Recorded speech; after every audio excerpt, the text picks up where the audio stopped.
இல்லைங்க,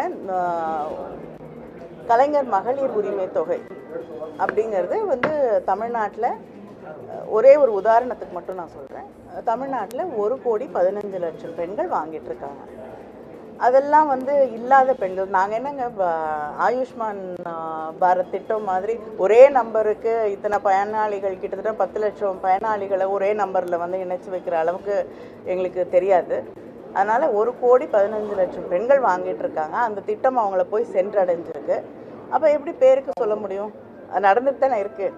இது மாதிரி எத்தனை புதுமை பெண் திட்டம் எடுத்துக்கோங்க, நான் முதல்வன் திட்டத்தை எடுத்துக்கோங்க, இல்லைன்னா காலை உணவு திட்டம், மக்கள்கிட்ட பெரிய வரவேற்பு பெற்றிருக்கக்கூடிய காலை உணவு திட்டம். நீங்கள் அரசு பள்ளிகளில், அரசு உதவி பெறக்கூடிய பள்ளிகளில் போய் பார்த்தீங்கன்னாலே கண் முன்னாடி தெரியுது.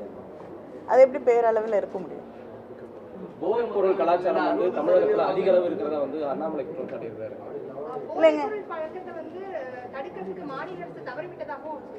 இல்லைங்க, இந்த டிபார்ட்மெண்ட்டே எனக்கு தெரிந்தவரை ஒன்றிய அரசிடம்தான் இருக்கிறது.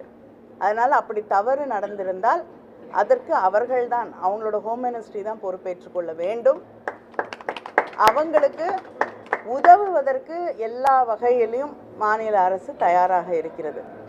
ஆனால் கடமை, அந்த பொறுப்பு அவர்களுக்குத்தான் இருக்குது.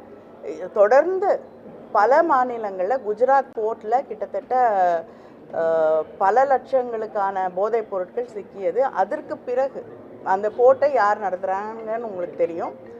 அந்த போர்ட்டில் சிக்கியது, அதுக்கு பிறகு விசாரணையில் என்ன வந்தது, யார் அதுக்கு பின்னாடி இருக்காங்க அப்படிங்கிற எந்த டீட்டெயில்ஸுமே மக்களுக்கு சேரவில்லை இது வரைக்கும்.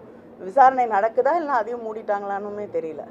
ஸோ அப்படி இருக்கும் பொழுது அவர்கள் தான் பொறுப்பேற்றுக் கொள்ள வேண்டும். நாங்கள் உதவுவதற்கு நிச்சயமாக தமிழக அரசு தயாராக.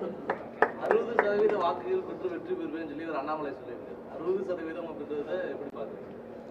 இல்லைங்க, 60 வாங்கலாம், 90 வாங்கலாம், 100 வாங்கலாம். அப்படி கனவு காண்பது அவருடைய உரிமை. ஆனால் வெற்றி நிச்சயமாக எங்களுக்கு தான்.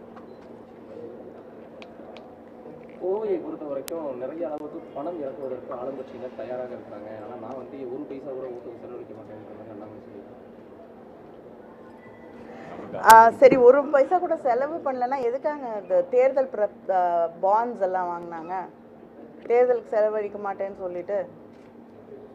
அதனால் என்ன வேணாலும் சொல்லலாம். யாரும் இங்கே காசை கொட்டி ஓட்டு வாங்க வேண்டிய அவசியம் யாருக்கும் கிடையாது. முதலமைச்சருடைய திட்டங்களை நம்பித்தான் இங்கே வேட்பாளர்கள் நிறுத்தப்பட்டிருக்கிறார்கள். வெற்றி பெறுவார்.